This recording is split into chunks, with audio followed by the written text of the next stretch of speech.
Chapter 4, Lesson 4, The History of Taxes and the Power of Corporations. My rich dad just played the game smart, and he did it through corporations, the biggest secret of the rich. I remember in school being told the story of Robin Hood and his merry men. My teacher thought it was a wonderful story of a romantic hero who robbed from the rich and gave to the poor. My rich dad did not see Robin Hood as a hero. He called Robin Hood a crook. Robin Hood may be long gone, but his followers live on. I often still hear people say, why don't the rich pay for it? The rich should pay more in taxes and give to the poor. It is this Robin Hood fantasy, or taking from the rich to give to the poor, that has caused the most pain for the poor and the middle class. The reason the middle class is so heavily taxed is because of the Robin Hood ideal. The reality is that the rich are not taxed. It's the middle class, especially the educated upper income middle class, who pays for the poor. Again, to understand fully how things happen, we need to look at the history of taxes. Although my highly educated dad was an expert on the history of education, my rich dad fashioned himself as an expert on the history of taxes. Rich Dad explained to Mike and me that originally in England and America there were no taxes. Occasionally there were temporary taxes levied in order to pay for wars. The king or the president would put the word out and ask everyone to chip in. Taxes were levied in Britain for the fight against Napoleon from 1799 to 1860, and in America to pay for the Civil War from 1861 to 1865. In 1874, England made an income tax a permanent levy on its citizens. In 1913, an income tax became permanent in the United States with the adoption of the 16th Amendment to the U.S. Constitution. At one time, Americans were anti-tax. It had been the tax on tea that led to the famous Tea Party in Boston Harbor, an incident that helped ignite the Revolutionary War. It took approximately 50 years in both England and the United States to sell the idea of regular income tax. What these historical dates fail to reveal is that both of these taxes were initially levied against only the rich. It was this point that Rich Dad wanted Mike and me to understand. He explained that the idea of taxes was made popular and accepted by the majority by telling the poor and the middle class that taxes were created to punish the rich. This is how the masses voted for the law and it became constitutionally legal. Although it was intended to punish the rich, in reality it wound up punishing the very people who voted for it, the poor and the middle class. Once government got a taste of money, its appetite grew, said the Rich Dad. Your dad and I are exactly opposite. He's a government bureaucrat and I'm a capitalist. We get paid and our success is measured on opposite behaviors. He gets paid to spend money and hire people. The more he spends and the more people he hires, the larger his organization becomes. In government, a large organization is a respected organization. On the other hand, within my organization, the fewer people I hire and the less money I spend, the more I'm respected by my investors. That's why I don't like government people. They have different objectives than most business people. As the government grows, more and more tax dollars are needed to support it. My educated dad sincerely believed that the government should help people. He loved John F. Kennedy and especially the idea of the Peace Corps. He loved the idea so much that both he and my mom worked for the Peace Corps, training volunteers to go to Malaysia, Thailand, and the Philippines. He always strived for additional grants and budget increases so he could hire more people, both in his job and with the education department and in the Peace Corps. My rich dad did not see Robin Hood as a hero. He called Robin Hood a crook. From the time I was about 10 years old, I would hear from my rich dad that government workers were a pack of lazy thieves, and from my poor dad, I would hear how the rich were greedy crooks who should be made to pay more taxes. Both sides had valid points. It was difficult to go to work for one of the biggest capitalists in town and come home to a father who was a prominent government leader. It was not easy to know which dad to believe. Yet when you study the history of taxes, an interesting perspective emerges. As I've said, the passage of taxes was only possible because of the masses believed in the Robin Hood theory of economics, take from the rich and give to everyone else. The problem was that the government's appetite for money was so great that taxes soon needed to be levied on the middle class, and from there it kept trickling down. However, the rich saw an opportunity because they don't play by the same set of rules. The rich knew about corporations, which became popular in the days of sailing ships. The rich created corporation as a vehicle to limit their risk to the assets of each voyage. The rich put their money in a corporation to finance the voyage. The corporation would then hire a crew to sail to the New World and look for treasure. If the trip was lost, the crew lost their lives, but the loss to the rich would be limited only to the money they invested for that particular voyage. The diagram that follows shows how the corporate structure sits outside your personal income statement and balance sheet.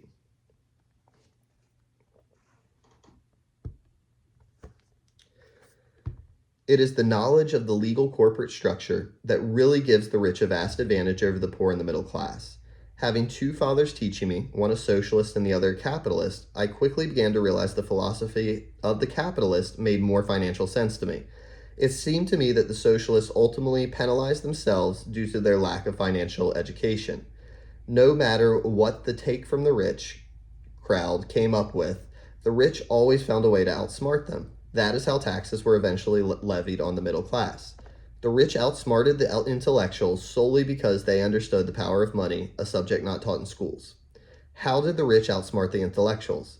Once the take from the rich tax was passed, cash started flowing into government coffers. Initially, people were happy. Money was handed out to government workers and the rich. It went to the government workers in the forms of jobs and pensions, and it went to the rich via their factories receiving government contracts. The government received a large pool of money, but the problem was the fiscal management of that money. The government ideal is to avoid having excess money. If you fail to spend your allotted funds, you're at risk losing it in the next budget. You would certainly not be recognized for being efficient. Business people, on the other hand, are rewarded for having excess money and are applauded for their efficiency. As this cycle of growing government spending continued, the demand for money increased, and the tax the rich idea was adjusted to include lower income levels, down to the very people who voted it in, the poor and the middle class. True capitalists used their financial knowledge to simply find an escape.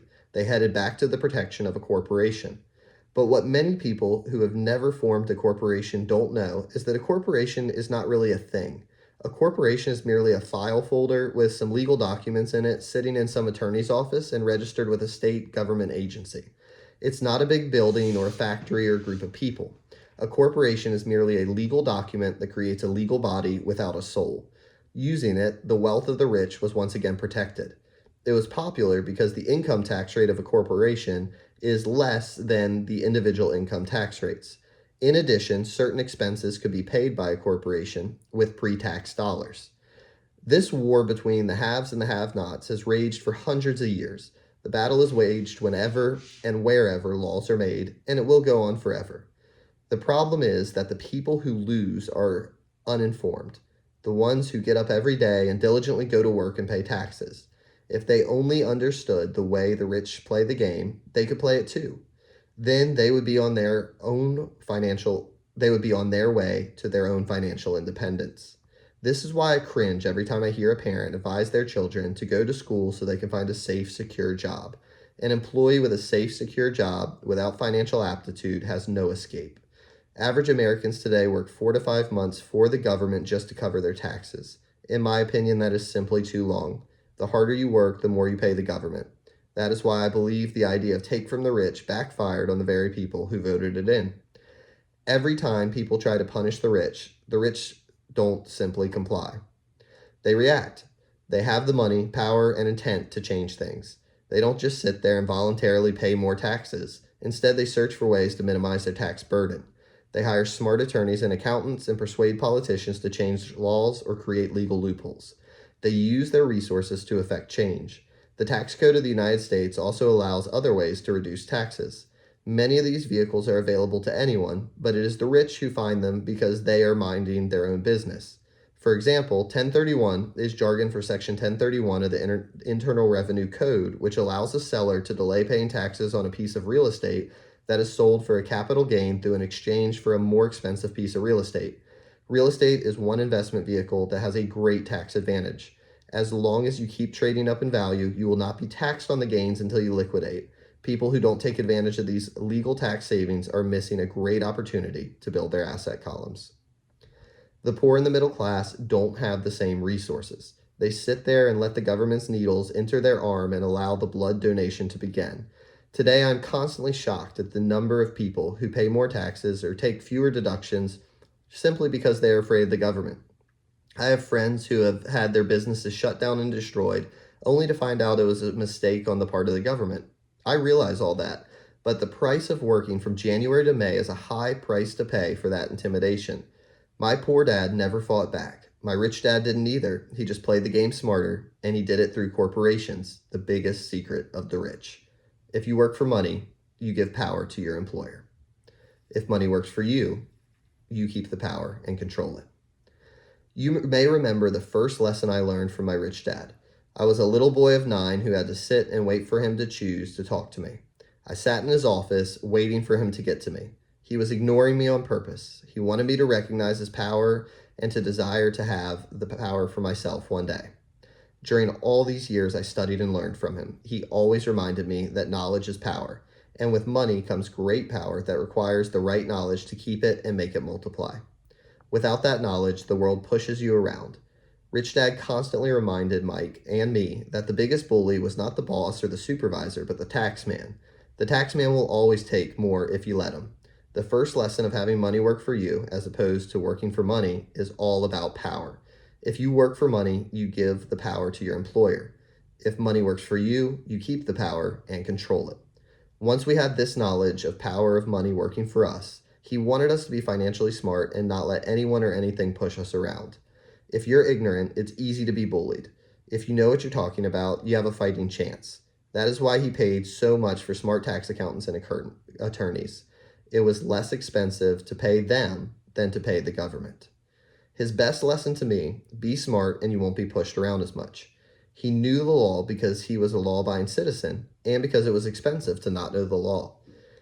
If you know you're right, you're not afraid of fighting back, even if you're taking on Robin Hood and his band of merry men.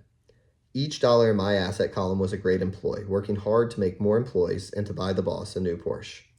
My highly educated dad always encouraged me to land a good job with a strong corporation. He spoke of virtues of working your way up the corporate ladder. He didn't understand that by relying solely on a paycheck from a corporate employer, I would be a docile cow ready for milking. When I told my rich dad of my father's advice, he only chuckled. Why not own the ladder, was all he said. As a young boy, I did not understand what Rich Dad meant by owning my own corporation. It was an idea that seemed impossible and intimidating. Although I was excited by the idea, my inexperience wouldn't let me envision the possibility that grown-ups would someday work for a company I would own. The point is that, if not for my rich dad, I would have probably followed my educated dad's advice. It was merely the occasional reminder of my rich dad that kept the idea of owning my own corporation alive and kept me on a different path. By the time I was 15 or 16, I knew I wasn't going to continue down the path my educated dad recommended. I didn't know how I was going to do it, but I was determined not to head in the direction most of my classmates were heading. That decision changed my life. It was not until my mid-20s that my rich dad's advice began to make more sense to me. I was just out of the Marine Corps and working for Xerox. I was making a lot of money, but every time I looked at my paycheck, I was disappointed. The deductions were so large, and the more I worked, the greater they began. As I became more successful, my bosses talked about promotions and raises. It was flattering, but I could hear my rich dad asking in my ear, "Who are you working for? Who are you making rich?" In 1974, while still an employee for Xerox, I formed my first corporation and began minding my own business. There were already a few assets in my asset column, but now I was determined to focus on making it bigger. Those paychecks, with all the deductions, made all the years of my rich dad's advice make total sense. I could see the future if I followed my educated dad's advice. Many employers feel that advising their workers to mind their own business is bad for business. But for me, focusing on my own business and developing assets made me a better employee because I now had a purpose. I came in early and worked diligently, amassing as much money as possible so I could invest in real estate. Hawaii was just set to boom and there were fortunes to be made. The more I realized that we were in the beginning stages of a boom, the more Xerox machines I sold. The more I sold, the more money I made, and of course, the more deductions came out of my paycheck. It was inspiring. I wanted out of the employee trap so badly that I worked even harder so I could invest more. By 1978, I was consistently one of the top 5 salespeople at the company. I badly wanted out of the rat race. In less than 3 years, I was making more in my real estate holding corporation than I was making at Xerox. And the money I was making in my asset column in my own corporation was money working for me, not me pounding on the doors selling copiers. My rich dad's advice made much more sense. Soon the cash flow from my properties was so strong that my company bought me my first Porsche. My fellow Xerox salespeople thought I was spending my commissions. I wasn't. I was investing my commissions in assets. My money was working hard to make more money. Each dollar in my asset column was a great employee, working hard to make more employees and buy the boss a new Porsche with before tax dollars. I began to work harder for Xerox. The plan was working, and my Porsche was the proof. By using the lessons I learned from my rich dad, I was able to get out of the proverbial rat race at an early age. It was made possible because of the strong financial knowledge I had acquired through Rich Dad's lessons. Without this financial knowledge, which I call financial intelligence or financial IQ, my road to financial independence would have been much more difficult. I now teach others in the hope that I may share my knowledge with them. I remind people that financial IQ is made up of knowledge from four broad areas of expertise. One, accounting. Accounting is financial literacy or the ability to read numbers. This is a vital skill if you want to build an empire. The more money you are responsible for, the more accuracy is required, or the house comes tumbling down. This is the left brain side, or the details. Financial literacy is the ability to read and understand financial statements, which allows you to identify the strengths and weaknesses of any business. Two, investing. Investing is the science of making money. This involves strategies and formulas that use creative right brain side. Three, understanding markets. Understanding markets is the science of supply and demand. You need to know the technical aspects of the market, which are emotion driven, in addition to the fundamental or economic aspects of an investment. Does an investment make sense, or does it not make sense based on the current market conditions? Four, the law. A corporation wrapped around the technical skills of accounting, investing in markets can contribute to explosive growth. A person who understands the tax advantages and protections provided by a corporation can get rich so much faster than someone who is an employee or a small business proprietor. It's like the difference between someone walking and someone flying. The difference is profound when it comes to long-term wealth. Tax advantages. A corporation can do many things that an employee cannot, like pay expenses before paying taxes. That is a whole area of expertise that is very exciting. Employees earn and get taxed, and they try to live on what's left. A corporation earns, spends everything it can, and is taxed on anything that is left. It's one of the biggest legal tax loopholes that the rich use. They're easy to set up and are not expensive if you own investments that are producing good cash flow. For example, by owning your own corporation, your vacations can be board meetings in Hawaii. Car payments, insurance, repairs, and health club memberships are company expenses. Most restaurant meals are partial expenses and on. And it's done legally with pre-tax dollars. Protection from lawsuits. We live in a litigious society. Everybody wants a piece of your action. The rich hide much of their wealth using vehicles such as corporations and trusts to protect their assets from creditors. When someone sues a wealthy individual, they are often met with layers of legal protection and often find that the wealthy person actually owns nothing. They control everything, but own nothing. The poor and middle class try to own everything and lose it to the government or to fellow citizens who like to sue the rich. They learned it from the Robin Hood story. Take from the rich, give to the poor. It is not the purpose of this book to go into the specifics of owning a corporation, but I will say that if you own any kind of legitimate assets, I would consider finding out more about the benefits and protection offered by a corporation as soon as possible. There are many books written on the subject that will detail the benefits and even walk you through the steps necessary to set up a corporation. Garrett Sutton's books on corporations provide wonderful insight into the power of personal corporations. Financial IQ is the actual synergy of many skills and talents. I would say it is the combination of the four technical skills listed above that make up basic financial intelligence. If you aspire to great wealth, it is your combination of these skills that will greatly amplify your financial intelligence.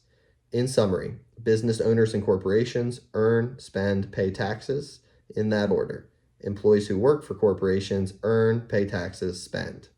As part of your overall financial strategy, I recommend that you learn about the protection that legal entities can provide for businesses and assets.